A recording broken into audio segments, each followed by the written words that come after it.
So today we're going to talk about masks, which I mentioned briefly in class before just because they're a really important part of After Effects. They're extremely powerful, but they can also be kind of confusing in application. In a previous class I explained that if I make a new composition here and just bring in an asset, I've got some landscape files on the server now that you're welcome to play with. But if I bring in this stage, for example, and make a new comp based on it. So a few weeks ago we talked about masks in the way that there's shape layers and there's masks. And the tools you use for each are exactly the same. The difference is there a layer selected when you use those tools? If a layer is selected, whether it's text or a graphic or a video or even a pre-comp, and you use one of the vector drawing tools, whether it's the shapes or the pen, you're going to mask it. If nothing is selected, you'll create a shape layer. And so both really useful techniques, but obviously it depends on what you're looking for. So if I wanted just a circle for some reason, I would deselect anything, and I deselect just by clicking in this gray space or clicking off of the layer. I like using the gray space because if I had a bunch of layers, I wouldn't have a place to click. And then if I go to one of my vector tools like ellipse and click and drag, you can see now I created something called a shape layer. Okay, and I can animate this and do what I will with it. Watch what happens when I use the exact same tool, but with the stage layer selected. So I've got the layer highlighted here. You can also see the bounding box on the screen. And if I use that same ellipse tool, it actually masks that shape. So it's very powerful, but it's a little bit confusing when you first get started because usually you want the opposite thing that you did. And it's all based on whatever you select is affected. So if nothing is selected, it makes a shape. If something is selected, it makes a mask. Masks are just like they are in any other program. They're a way of hiding pixels non-destructively. So if I turn on my transparency, you can see everything on the outside of this mask is now hidden. And the mask is attached to the layer. So when I move the layer, the mask is automatically going to move with it. If I wanted the mask to move separately, I'd have to animate the mask path, which I'm going to show you how to do. Or I would create something called a track matte, which we're going to do closer to the end of the class when we talk about video. It's more of a video technique. Masks and mattes are both techniques of hiding pixels. Masks use vector shapes, and that's what we're doing now. Mattes use pixels. So you basically use black and white footage, and just like a mask in Photoshop, the white part would reveal, the black would hide. For now we're just talking masks, and the masks are all about vectors. And by default, whatever is on the inside of the mask is what's visible. We can change this by going to our mask options, and we can bring them up by clicking M on our keyboard. And when I twirl on my mask options, I have 4 things I can change. I have mask path, mask feather, mask opacity, and mask expansion. Mask path is the shape of the path, and this is what I would animate if I wanted it to move. Animating a mask can be a really effective technique. I'm going to use it in just a moment to do kind of a spotlight effect. And right above mask path, to the right of where it just says mask 1, it says add. Add, the mask itself kind of works like the pathfinder in Illustrator as far as add, subtract, things like that. So if right next to add, there's inverted. If I check that on, it will do the opposite of what the default is. However, a better technique than doing inverted is to actually choose subtract instead. It's common to use multiple masks, and I'll show you this in a moment with the Pac-Man exercise, but you can only have one mask that's set to inverted. If you have more than one, they just don't relate to each other properly. So it's fine to invert a mask if you just have one, but if you have multiple ones that you want to work together, I would choose subtract instead of add. Then you have intersect, darken, lighten, difference. Honestly, add and subtract are really going to be the main things you focus on. Later, we can even do none, which means the mask is there but not doing anything.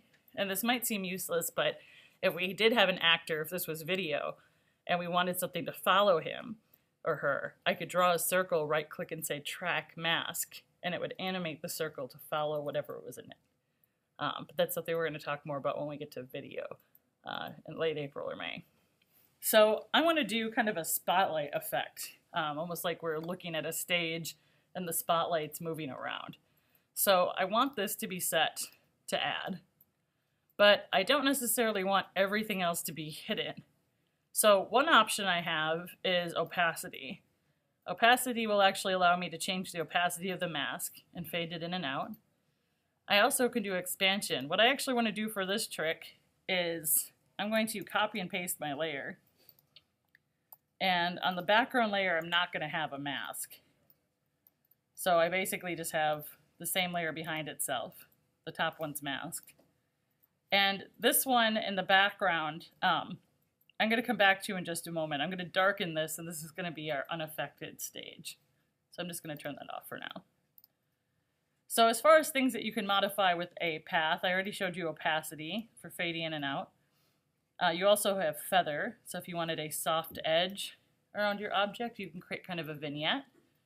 And then you also have expansion, so if I wanted this to be a spotlight that like revealed the whole stage, or kind of an interesting way to reveal something, I could scrub the expansion of the mask.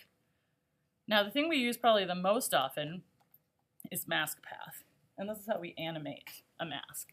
So you can notice that all four of these things have the stopwatch next to them, which means it's animatable. And if I want to move this mask around, I'm just going to click on the stopwatch next to mask path. And it's vector, so I can either move individual points or I can move the whole path. If I want to move individual points, there's no direct select tool. Like Illustrator, there's just one selection tool. I would click on that point, and then I can have my directional handles, and I would be able to animate the mask path. So if I just change where that point is, you can see it reveals the shape over time. Okay, so you're just animating it like any other shape, but this shape just happens to reveal or hide something. I don't want to do point animation right now. However, this technique of tracing something and animating the mask to follow it is called rotoscoping. And it's a Hollywood technique that if you don't have a green screen to extract somebody from, you have to rotoscope them, which means you've got to trace them frame by frame with a mask. And it's one of the worst jobs in the special effects field because it's exhausting. It's a really common job. But rotoscoping basically means frame by frame tracing something and animating a mask. I want to animate the whole path, and so the best shortcut for that, not just shift-clicking my points, because that's kind of lame, couldn't think of a better word, sorry, is just double-clicking on the edge of the path. If you double-click right on the stroke, it actually selects the whole path. And I'm going to move this over here.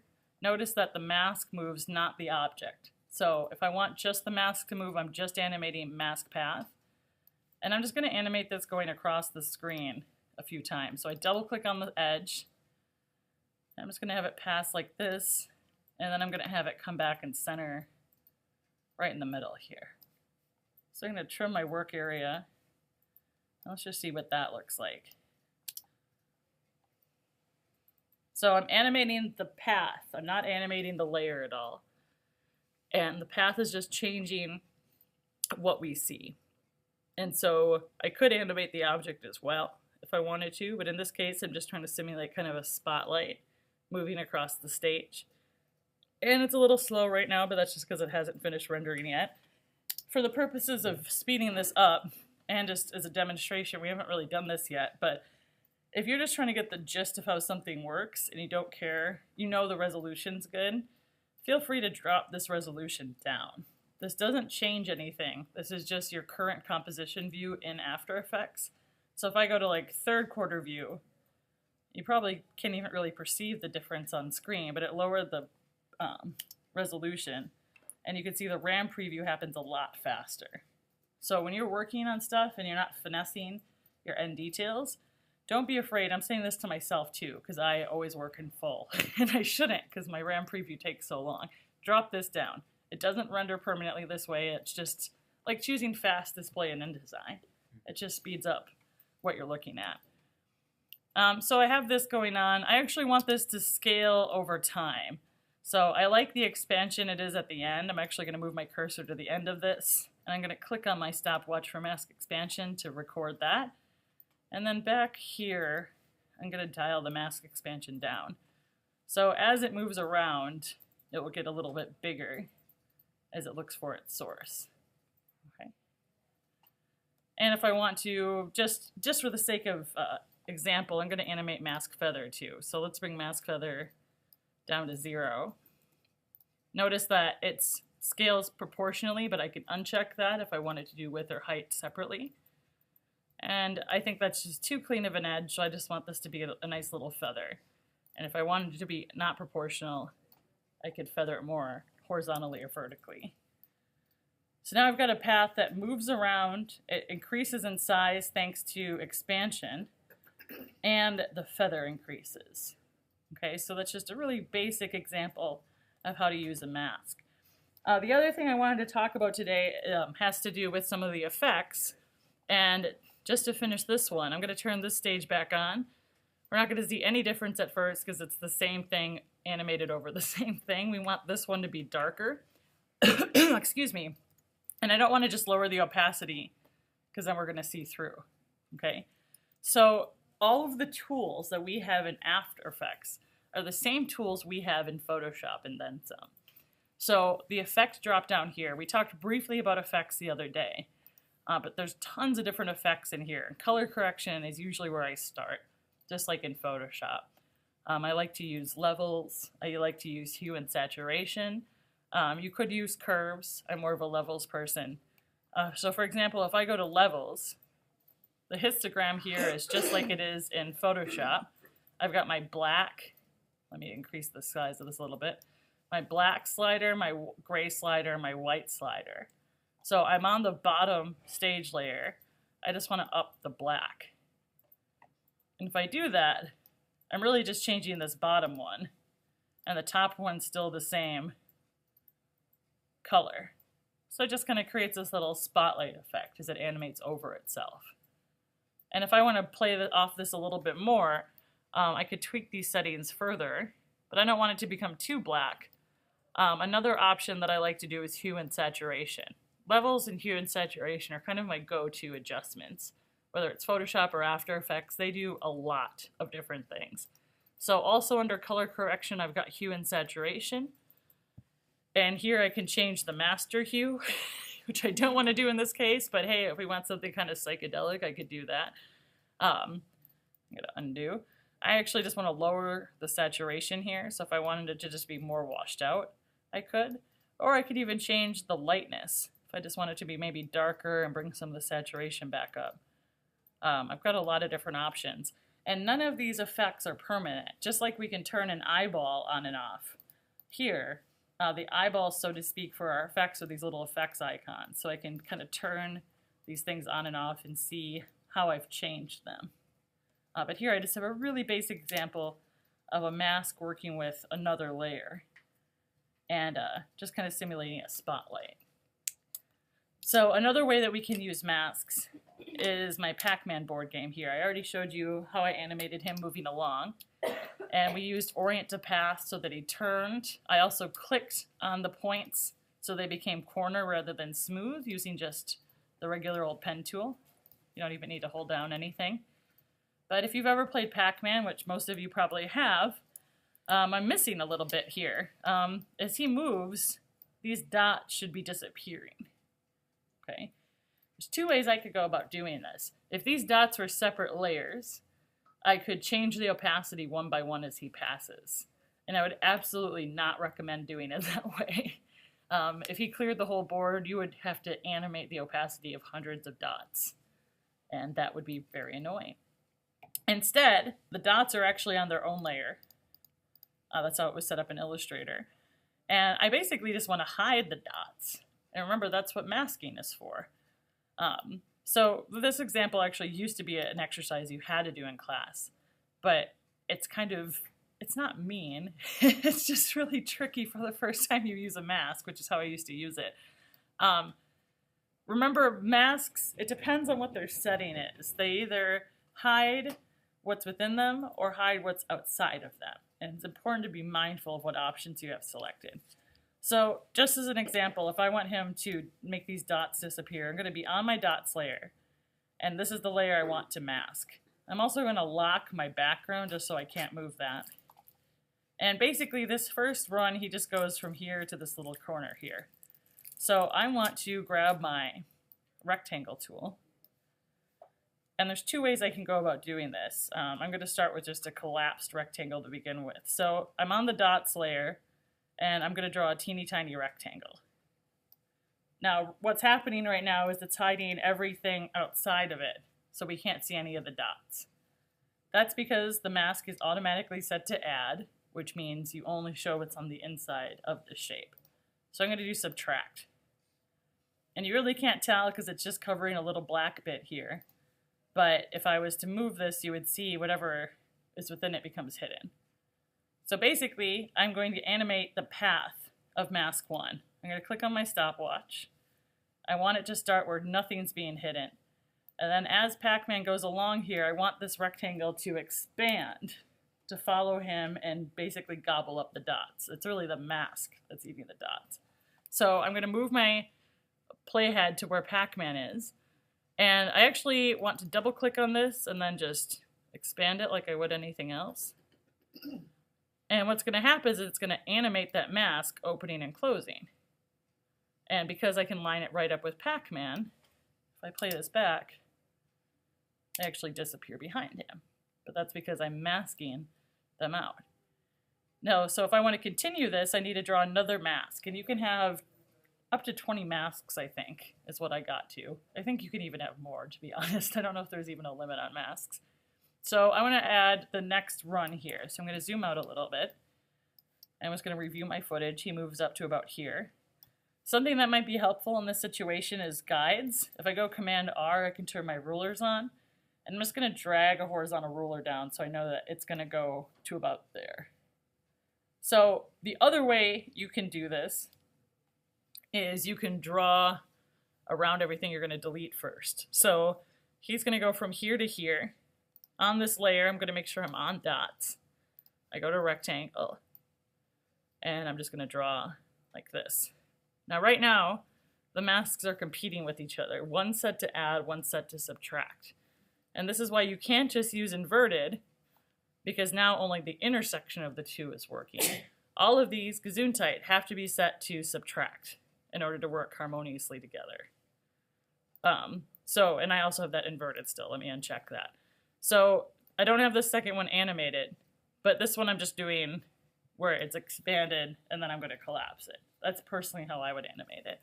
So I have that set here.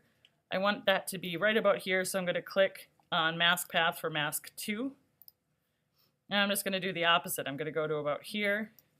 I'm going to double click on my mask. And I'm going to collapse it so it's not hiding anything. And then it should just follow him along. And really I'm just I'm following his movement. I'm not doing anything else to line this up other than looking at him. So little issue right there. I'm going to click J to go to the previous keyframe. I just want to make sure this clears that last dot. So I'm just going to use my directional arrows to make sure that that whole dot's missing. There we go. And then I would just continue from there, but I don't have any other dots other than this last one, but you get the idea. So the point about this one is just that you can do it either at its end result or its beginning result, depending on what you want. And then you could either animate the whole path. If you're just expanding it, I could have done mask expansion too, but mask expansion does width and height. And I'm just trying to keep it very specific here. So this is a way I could have completed my little Pac-Man board. Another example, if I go back to my project window here, I'm going to import another graphic. I have a beach panorama here. And I'm going to make a new comp, and I'm going to drag this panorama into here, wherever it went. Did I not import it? Oh, beach, there we go. Boop. Sound effects always help, if you didn't know. This is another example of my file being way larger than I need it to be, but that's okay. I could have dragged the beach icon to a new comp, and it would make a comp based on that size, which is handy, but that's not what I want to do. I actually want one that I can move around. And I showed you in a previous class, this is kind of a way of faking like a panning shot, is having an image or asset that's larger than your composition and zooming in or moving it around. We're going to talk about camera movement in a few weeks, but this is one way we could fake that. I'm going to scale this down just a little. It's better to have it too big than too small. And kind of just a variation of what I just did with the spotlight is just another example of masking, but kind of using the additional thing like I did for Pac-Man. Like in those old spy movies when they have like a binoculars, you'd have like binoculars point of view. I'm just going to do that here. So very similar to the spotlight, I want my ellipse tool. I want to make sure my layer is selected. I'm going to draw a circle. And in this case, I actually want to duplicate the mask. So I can copy the mask by clicking on the mask path here. Or I can, come here. You used to be able to option drag it, but apparently you can't anymore. Well, that's dumb. So I'll just draw another circle, fine. But I want these two to work together. And right now they're both set to add, but that's actually working great, because now the intersection is still visible. I also could do intersect, and then it would just keep the part where the overlap is, which is kind of why it's like the Pathfinder in that way. So I want them both set to add. And then same thing, I would just move these around using mask path. Or maybe I would keep these stationary and try to animate my object around. But in that case, I'd have to use a mat. So I've got a couple of different options here. And then I could, whoops, twist that and animate my two masks moving together or side by side or what have you. So there's a few different things we can do with the masks. And like I said before, you just have to kind of twirl down your mask options. And within there, you've got path, feather, opacity, and expansion. And when you're animating path, remember if you want the whole thing, to double click on the edge, and then you can move the object around. I've got the wrong one. So you can see it just moving that. Or if you animate just the individual points, which also can be pretty fun, just start here and then this, I'm totally not doing binoculars anymore apparently, but like I could just animate this into the Nike symbol and you can kind of do some cool shape changing and things like that as time goes on. Another way that you can kind of use this idea is by morphing between paths. So let me delete one of these. Oh, I didn't want to delete just a point. That's why it's angry at me. So mask path, you actually have this shape option to the right of it. To the right of mask path is something that says shape. And you can actually change what kind of shape it is. So I could reset this to a rectangle instead of a circle if I wanted to and modify it. But what's way cooler than that is that when you copy and paste, I don't have Illustrator open. If you're in my 3D class, we've already done this for extrusion, but when you copy and paste from Illustrator, your paths copy in as a mask. So if you copy and paste, it's not a way of bringing in text. Text you can copy and paste into a text layer, otherwise you need to import it. But if I make just a new file here, and I have one set up for video, which is unnecessary. I just am going to use my star tool. I'm going to add a few points by clicking up and down. And I'm just going to copy this. I'm just going to Command C, and then in After Effects, on this shape, I'm going to paste. And I can actually paste right into this object as a mask. Whenever you copy and paste from Illustrator, it automatically pastes it as a mask. And then I can animate that mask however I see fit. So if I get rid of this one, Now I have this star-shaped one, and this would be a pretty fun one to animate the path, because I've got all these different points I could play with. So if I go here, I could do something really unique and probably ugly. Just a disclaimer, this isn't going to be pretty, but you know, learning's often not pretty. And look at the starfish. Wow. It expands across the screen. But it's pretty easy because you've got the smoothness of animating vectors, but you can use it to reveal raster images. So it's kind of a cool way of playing together. Another thing that you can do, I'm going to delete this mask. And I deleted everything, which I didn't mean to do, but let me undo that.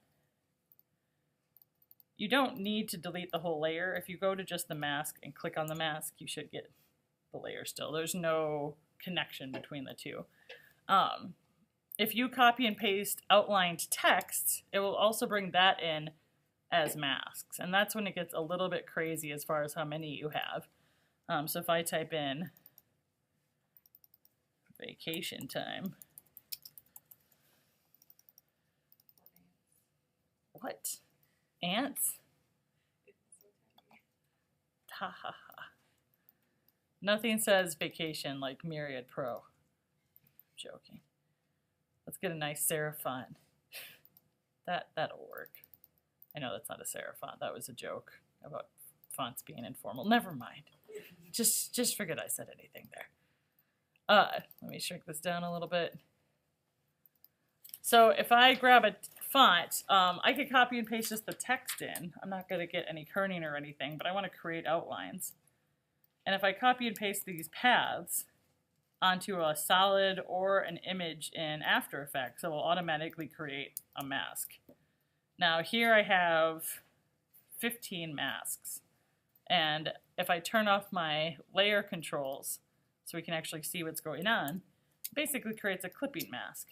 So now we're seeing the beach scene behind our object. And so this could be a way to reveal the object. I would probably want it to be a little bit larger before copying and pasting. Let me just rescale this. I could rescale it in After Effects, but it's going to take a lot more time. It's easier just to go back to Illustrator. And then I probably should use a thicker font too, but now this is actually a mask. And then I could animate each one of these masks to do whatever. So if I wanted to play with like the expansion, kind of a cool typographic effect. Looks a little like you drank bad coconut water on your vacation or something. Like there's a few different things, but I can animate the feather. I've got all different options, and I can animate the path individually too. So rather than animating just text, you can animate paths that recreate text, and that gives you a whole other group of options as far as using like a clipping mask or something like that. So this is kind of a cool effect here. If I wanted this to be transparent, like if I wanted to put this on top of video, notice that I can't really see it very well. And if it was just regular text, I could stroke it, but it's not regular text. These are all paths on an image.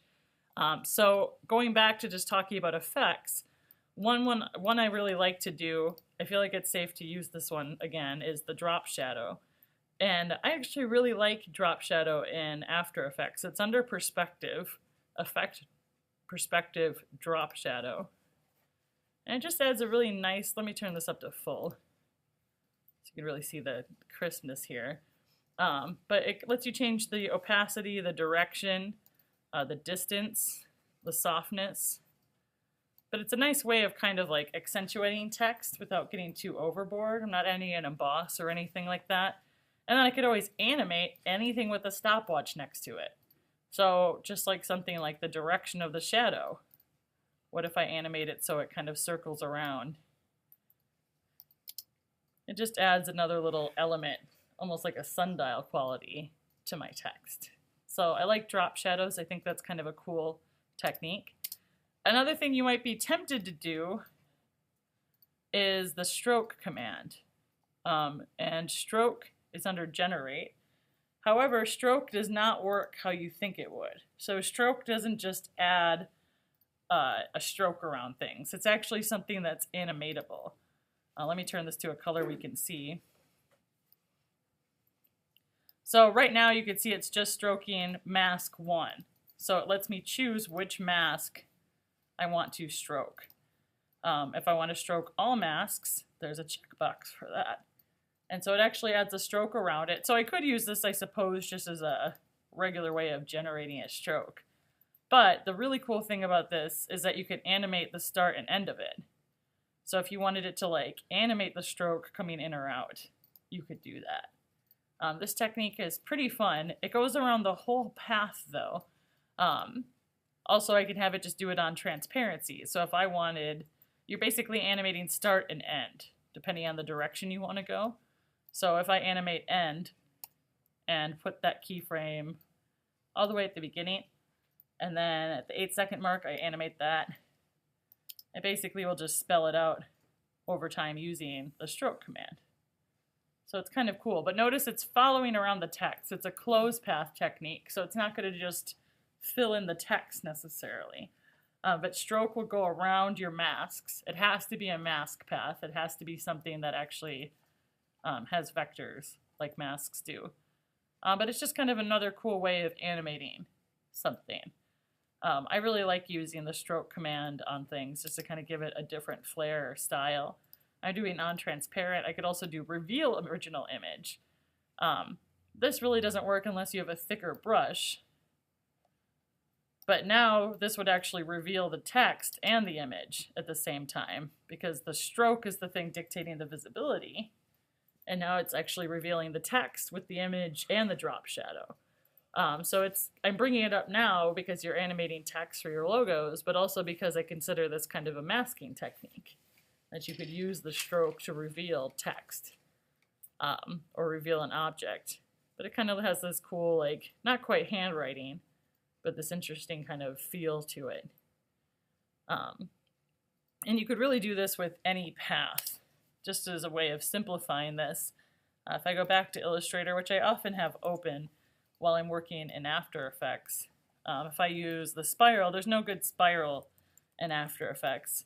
I think I used one of these before for a text path. But if I create a new comp, if I go to my project window, if you don't have something to add it to, you would add a solid. When in doubt, add a solid. Solids are like your stunt guys. You can't just paste. Nothing happens. I just did it. You can't see or hear it, but I just did Command V. I need something to paste the path onto. So I need a solid if I don't have another asset. And now when I paste on here, apparently I need to copy again. Let's just fill this in. I hit Command V.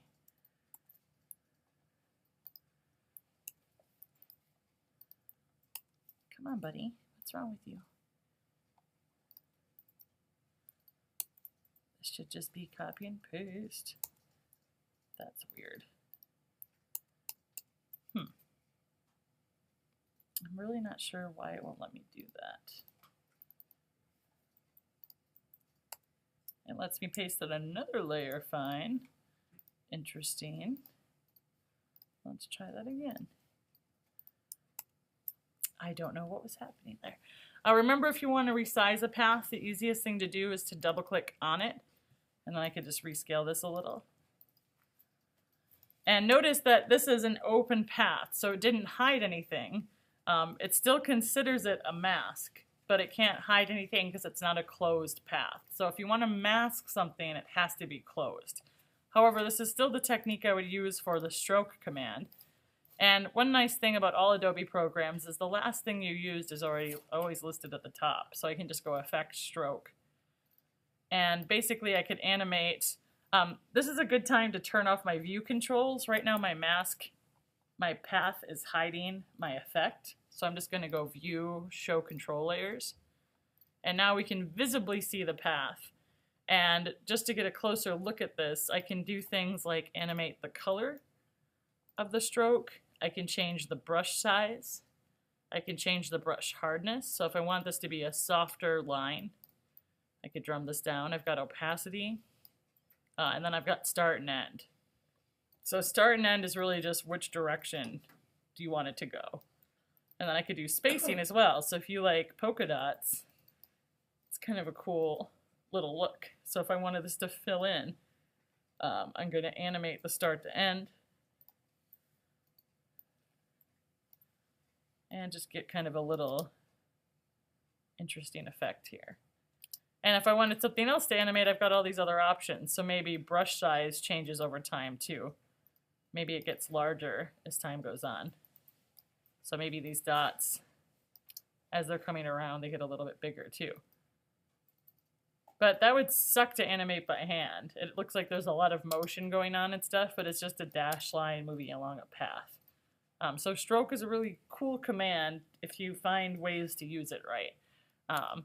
You can use it with text. It's not really good for handwriting effects. People ask me about that too. If I wanted to do something handwritten, let me delete this. If I type in my text, I want like a script font here. Do we have Edwardian on these machines still? No Edwardian? Oh, what? Oh my god, I'm going to use Giddy Up because I'm a horrible person. Oh. Look at that font. It looks like if you ever do a PSA about tapeworms, this is your font. Sorry, Liz. She looks disgusted, but am I wrong? Come on. Pretend this is a beautiful script font, and pretend you want to reveal it. If you wanted to reveal text, you would basically just use what I'm going to call the Pac-Man technique, because that sounds amazing. But you would just animate the rectangle opening up. So if I wanted right to appear, I'm going to make sure it's selected. I also could use my pen tool. So you've got these basic shapes, but you can also just draw a custom mask too with your pen tool. So I'm actually going to draw just a little haphazard rectangle here. And everything hides, but that's fine. We want it to. It's set to add. I'm going to go to my mask options. I'm going to click on my stopwatch for mask path. And then just a little bit after this, I'm just going to open this up. And then it will reveal the word right. However, that looks very mechanical because it's a really hard edge. So a few things you could do. You could make it not a rectangle. I could just kind of slant this. That makes it look a little more organic. I also can add a feather to the edge so that it kind of gradually reveals things. That also looks a little bit better. Another option I would have if I didn't want to animate a mask moving left to right is I could also, I'm going to draw a mask. I'm going to use a circle mask just for fun.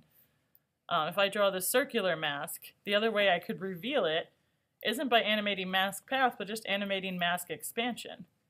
And mask expansion is interesting because it follows the shape of the path. So you can see this is kind of circular. It would be good for like an eye opening or something like that. But this is another way I could reveal this text, is by animating the mask expansion over time. And usually I like to add a feather into things. Unless you want a really hard edge, I just think the feather adds, it looks a little more natural. It's just a way of revealing something. This still doesn't look handwritten though. I'm really just showing you different ways you can kind of introduce text or a graphical element. The other thing that you can do if you want something a little bit more handwritten looking would be a variation on this and stroke. So instead of animating a mask, I'm actually going to have this selected.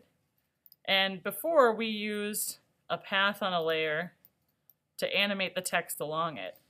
I'm going to very horribly rough out the shape of this text as if I was responsible for this typography, which I never would be. That E looks like the "Don't Tread on Me" snake.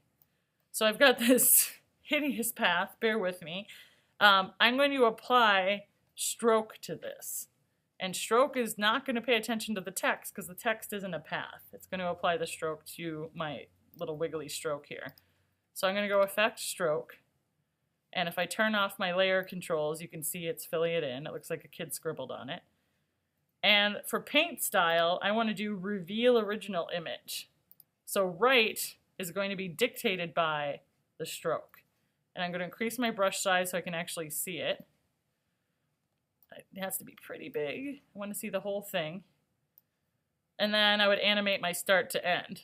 And it just looks a little bit more natural. Like I said, ignoring the horrible font, it's at least following my path. And it's a way that I can kind of reveal something more organically.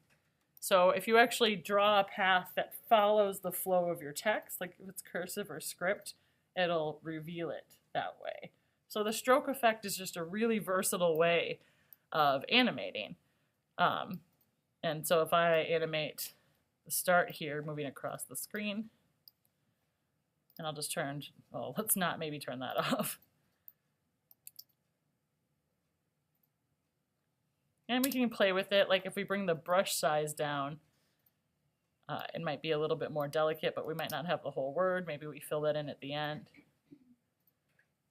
It's kind of going all over the place, but I blame Giddy Up. Any questions about the stroke command or what it can do, or just masking in general? Where was the stroke font under? Was generate? Yes. Okay. It can be really difficult to remember where these different things are, so just remember the effect itself, and then you can use the search bar for it. LeVar? So if I were to pull like a shape out of Illustrator and put it into After Effects, I can have the stroke kind of fill itself in around. Yes. Yep. And so it's a really cool technique. I like using it with like different geometrical forms. Just another example. One of the maybe most useless things, I've actually found uses for it, but some of the other OpenPath tools are kind of weird, like Polar Grid. It makes this. Let me turn off my control on here. So you can do the same thing here by turning off your, oh my god, where is it? Edges. So if I increase the size, this path stroke doesn't matter. The width doesn't matter because that doesn't get carried in. This Polar Grid tool is great for if you are a fan of Target, as I've shown my advanced media students. Just by clicking the up and down arrows, you can control how many paths and stuff there are. I've used it for the top of like a BBQ grill, or a spider web. It's pretty versatile. But if I bring in something like this that has multiple paths, and copy it, and remember you always need a solid. So I'm just going to add a new solid by going layer new solid if I don't have a picture. And then on this I'm going to paste. And this basically masked out my stuff. But then on here, if I apply stroke, I can say it's either going to do one mask or all masks. And then I could animate start and end of that. And if I didn't want the blue, I could just say on transparent. So imagine this was a cool shape and not something that looks like a Star Wars interface for like the Death Star or something. So I can animate the start and end.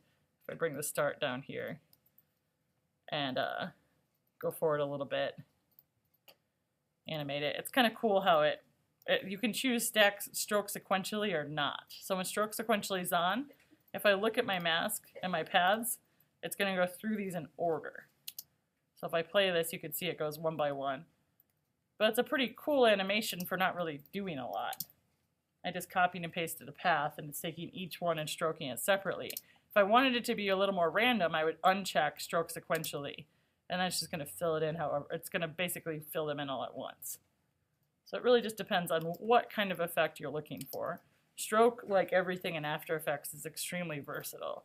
I find that this program is best when you just see things that inspire you out in the wild, on movies, TV shows, whatever, and then try to reverse engineer those techniques. Because it's very much a big sandbox where you can just keep playing. There's really no reaching the end of this program because you can just combine the hardest stuff you know and make totally new techniques happen. So I hope this gives you a little more insight on what you can do with your logos.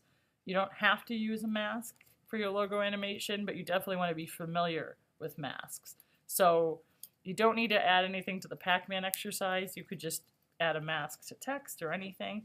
I just want everyone to feel comfortable with masking. So if you could show me an example of that today, that would be great. Otherwise, just work on your logos We're going to do an in-progress critique on Wednesday. Nothing's due. We're just going to go from room to room, computer to computer, and take a look at what you have. Okay?